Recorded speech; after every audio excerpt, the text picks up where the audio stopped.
হয় নিশ্চয় ক'লেও যে ৰঙামাটি বিধানসভা সমষ্টিৰ অন্তৰ্গত কেইবাটাও জিলা পৰিষদত ইতিমধ্যেই জিলা পৰিষদৰ প্ৰাৰ্থীয়ে নিৰ্বাচনী প্ৰচাৰ আৰম্ভ কৰিছে।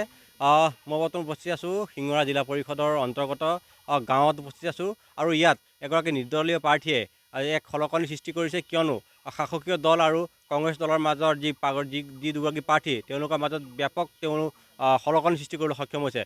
তেওঁৰ নাম হৈছে ৰাকেশ বৰা। ৰাকেশ বৰাই যি ফুলকবিৰ চিনত তেওঁ প্ৰতিনিধিত্ব আগবঢ়াইছে আৰু তেওঁ এগৰাকী যি ৰাষ্ট্ৰীয় নাট্য বিদ্যালয়ৰ পৰা স্নাতক ডিগ্ৰীধাৰী আৰু তেওঁৰ সাংস্কৃতিক কৰ্মী। নাওবৈচাৰ বিভিন্ন প্ৰান্তত তেওঁ সাংস্কৃতিক কৰ্মী হিচাপে চিনাকি তেওঁৰ নাম আছে আৰু তেওঁ বিভিন্ন সময়ত কংসৰ বচন গাই আহিছিলে। প্ৰথমতে আপোনাৰ কংস বচনটো শুনিম আৰু বিভিন্ন ৰাজনৈতিক কথা পাতিম। ঠিক আছে বাৰু। সঁচা, অতি সঁচা, মনত পৰিছে মোৰ ধৈৰ্য্যতিৰ বৰ। আপোন পাহৰা হৈ আনন্দতে আজি পাহৰিছো নিজৰেই ভূত ভৱিষ্যত। সাৱধান কৰি দিছে আকাশবাণীয়ে, সোঁৱৰাই দিছে মোৰ কৰ্তব্য নিজৰ। কালকেতু ঘৰুৱা বিজুলী বেগেৰে তীক্ষ্ণ তৰোৱাল। আনন্দৰ উৎসৱ হওক, ধ্বংসৰ ধুমুহা চোৱা। কংসৰ যি বচন, এই বচন কিন্তু এতিয়া আপুনি ৰাজনৈতিক ক্ষেত্ৰতো আপুনি এতিয়া খলকনি সৃষ্টি কৰিছে। ৰাজনৈতিক উঠিছে, ৰাজনৈতিক আপুনি নিৰ্দলীয় প্ৰাৰ্থী হিচাপে আপুনি আগবাঢ়িছে। কেনেকুৱা পাইছে ৰাইজৰ সঁহাৰি? পোনপ্ৰথমতে আমাৰ ৰঙানদী সমষ্টিৰ যি শিঙৰা জিলা পৰিষদ, এই শিঙৰা জিলা পৰিষদৰ চাৰিওটা পঞ্চায়তৰ সকলো ৰাইজৰ ওচৰতে সেৱা ধৰিছোঁ আৰু সকলো ৰাইজকে অনুৰোধ কৰিছোঁ যাতে আগন্তুক আমাৰ যি পঞ্চায়ত নিৰ্বাচনত জিলা পৰিষদৰ প্ৰাৰ্থী হিচাপে মই আগবাঢ়িছোঁ নিৰ্দলীয় প্ৰাৰ্থী আৰু মোৰ চিন হ'ল ফুলকবি। গতিকে এই ফুলকবিৰ চিনত ভোটটো দি মোক যাতে আশীৰ্বাদ প্ৰদান কৰে সকলো ৰাইজে, তাৰে কামনা কৰিছোঁ। ৰাইজৰ সঁহাৰি কেনেকুৱা পাইছে?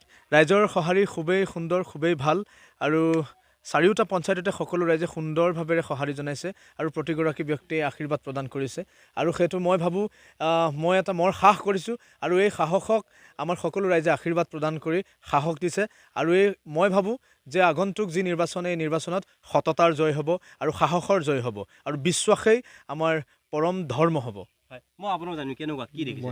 হয়, কেনেকুৱা দেখিছে? আমি এতিয়ালৈকে চাৰিওটা পঞ্চায়তত ঘূৰি যথেষ্ট আমি ভাল ফলাফলেই পাইছোঁ আৰু মানে তিনিওজন কেণ্ডিডেটতকৈ আমাৰ যে ৰাকেশ বৰা তেওঁ যথেষ্ট যোগ্য। গতিকে ৰাইজে চাৰিওফালে আমাক আঁকোৱালি লোৱা দেখিবলৈ পোৱা গৈছে। গতিকে আমি ভাবিছোঁ আমাৰ ৰিজাল্ট ভাল হ'ব।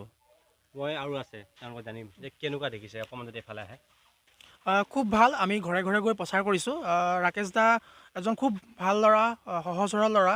এইবাৰ শিঙৰা জিলা পৰিষদৰ ৰাকেশ বৰাৰ কাৰণে আমি প্ৰত্যেক ঘৰ মানুহলৈ যাবলৈ চেষ্টা কৰিছোঁ, ঘৰে ঘৰে গৈ মানুহক বুজাবলৈ চেষ্টা কৰিছোঁ যে এবাৰ ৰাকেশ বৰাক ফুলকবিৰ চিনত ভোট দি জয়যুক্ত কৰে যাতে, আৰু মানুহৰ অকুণ্ঠ সঁহাৰি।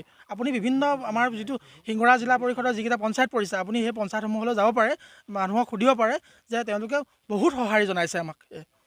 আপুনি জানি কি দেখিছে, কেনেধৰণৰ প্ৰাৰ্থী, প্ৰাৰ্থীজন সকলোৱে চিনি পায়। নাওবৈচা তথা ৰঙানদী সমষ্টিৰ সকলো ৰাইজে চিনি পোৱাকৈ এজন ব্যক্তি। তেওঁৰ যি কৰ্মদক্ষতা, তেওঁৰ যি সুৰৰ কণ্ঠৰে তেওঁ নাওবৈচা মহাবিদ্যালয়ৰ শ্ৰেষ্ঠ গায়ক আছিল আৰু লগতে তেওঁ স্নাতকধাৰী আৰু ৰাষ্ট্ৰীয় নাট্য বিদ্যালয়ৰ এজন স্নাতকধাৰী।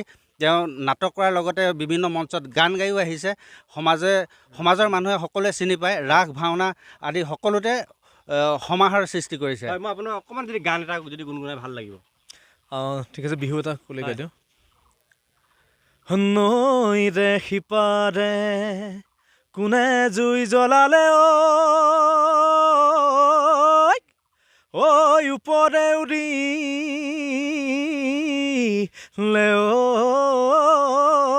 চাই ঐ মনৰে ভিতৰত কোনে জুই জ্বলালে